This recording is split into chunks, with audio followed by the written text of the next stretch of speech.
ప్రఖ్యాతిగాంచిన Stanford యూనివర్సిటీలో ఇప్పుడు ఒక విచిత్రమైన వివాదం రాజుకుంది. అక్కడి క్యాంపస్ మెస్ ఛార్జీలు భరించలేక కొంతమంది విద్యార్థులు తాము జైన మతాన్ని పాటిస్తున్నామని అబద్ధాలు చెబుతున్నట్లు ఆరోపణలు వస్తున్నాయి. యూనివర్సిటీ మీల్ ప్లాన్ నుంచి మినహాయింపు పొందేందుకు విద్యార్థులు ఈ దారి ఎంచుకున్నారట. స్టాన్ఫోర్డ్ యూనివర్సిటీలో చదువుతున్న విద్యార్థులకు క్యాంపస్ మీల్ ప్లాన్ తప్పనిసరి.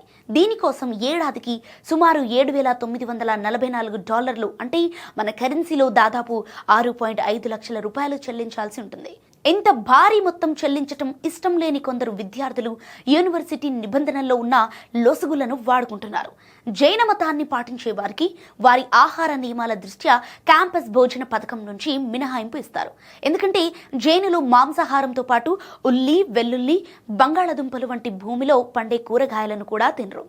సో ఈ మినహాయింపును ఆసరగా చేసుకుని కొంతమంది విద్యార్థులు తాము జైనులమని అబద్ధం చెబుతూ మీల్ ప్లాన్ డబ్బులను ఆదా చేసుకుంటున్నారని సెబాస్టియన్ కొన్నోలి అనే విద్యార్థి న్యూయార్క్ టైమ్స్లో ఆర్టికల్ రాశాడు. దీంతో అసలు విషయం వెలుగులోకి వచ్చింది. ఈ వ్యవహారం నైతికత, మతపరమైన విశ్వాసాలను దెబ్బతీసేలా ఉందని విమర్శకులు అంటున్నారు. ఇక నిజంగా మతపరమైన కారణాలతో మినహాయింపు అవసరమైన విద్యార్థులను ఈ చర్యలు ఇబ్బందుల్లోకి నెట్టే ప్రమాదం ఉందని ఆందోళన వ్యక్తం చేస్తున్నారు.